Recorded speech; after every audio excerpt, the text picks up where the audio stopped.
Hello everyone, today in this video we will discuss how to hide or unhide apps on Samsung Galaxy A57. Let's start the video. First of all, go to app library. Here click on settings app. Now in setting, scroll down and click on home screen. After click on home screen, scroll down and click on hide apps to home and app screen.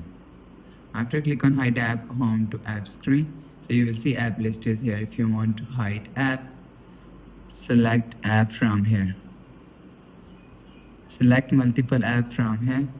After select app, click on done. Go back to home screen. You will see app is hide on your app and home screen. If you want to unhide apps, so click on settings app.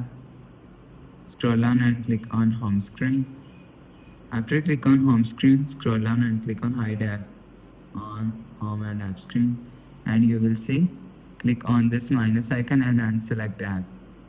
After unselect app, you will see click on done. Your app is unhide. After the process, go back to home screen. So you will hide or unhide apps from here. So that's how you can hide or unhide apps on Samsung Galaxy A57. If you like the video, please subscribe. Thanks for watching.